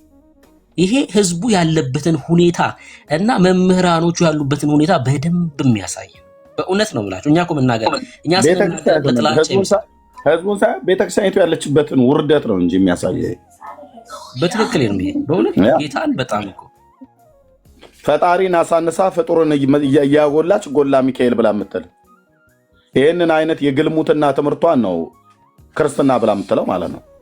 ሚካኤልን የሚያጎላ መንፈስ ቅዱስን የሚያሳንስ የግልሙትና ትምህርት ይባላል። የሰይጣን ትምህርት ይባላል ይሄ ማለት ነው።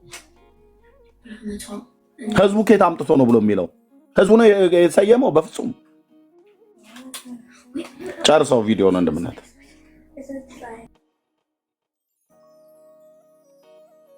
እሺ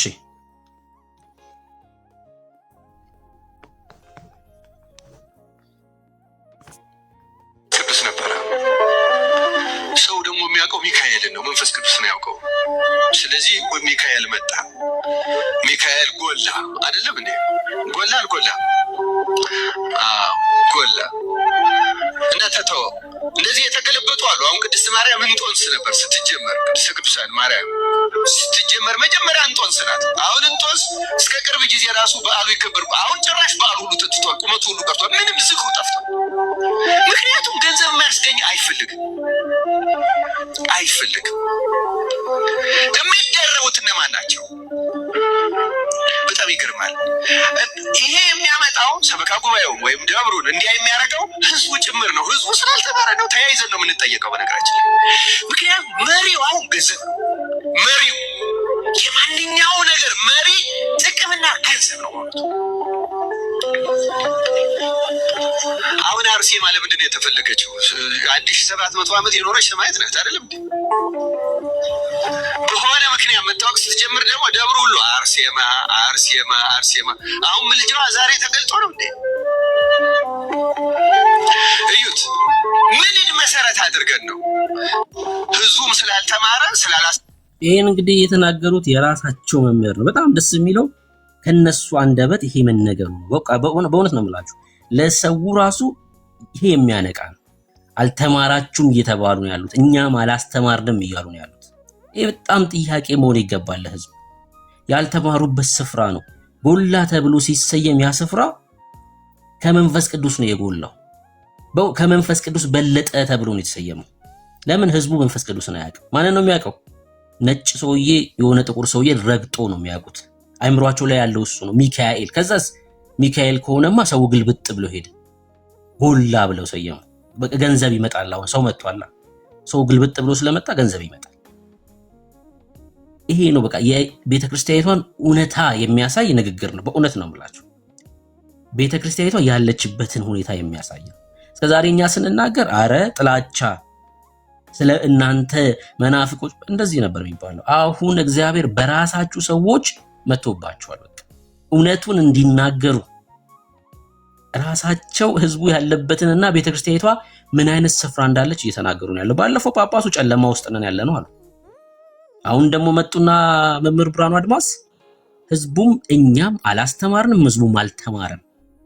ያልተማረ ህዝብና ያላስተማረ ቤተክርስቲያን በጨለማ ውስጥ ነው ያሉት። በቃ ምን ጥያቄ አለው? የእግዚአብሔርን ቃል ያልተማረ ህዝብ በጨለማ ያለ ህዝብ ነው። የእግዚአብሔርን ቃል የማያስተምር መምህር በጨለማ ውስጥ ያለ ነው። በብርሃን ያለማ የእግዚአብሔርን ቃል ከቅዱሳን ጋር ይካፈላል። በጨለማ ላሉትም ደግሞ ይሄኑ የእግዚአብሔር ቃል ይዞ ይወጣል። አለቀ። ከዛ ውጭ ሌላ ንግግርም ስብከትም ምንም ነገር የለም። እና ይሄ ያሉበትን ሁኔታ ኤርሚ ሲናገር ኧረ ዛሬም አልተውክም ምናምን ይላል። አመቱ ልጁ ይሄው መምህር ራሱ እየተናገሩት ነው። ገንዘብ ነው አሉ እኮ አለቀ። ይኸው ካህን ያንድ አለቃ ያንድ አገልጋይ ዋና ኃላፊነት ነፍስ ማዳን ነው። ክርስቲያኖች አገላብጠነዋል። አሁን በቤተ ክርስቲያናችን ያልተገላበጠ ነገር የለም።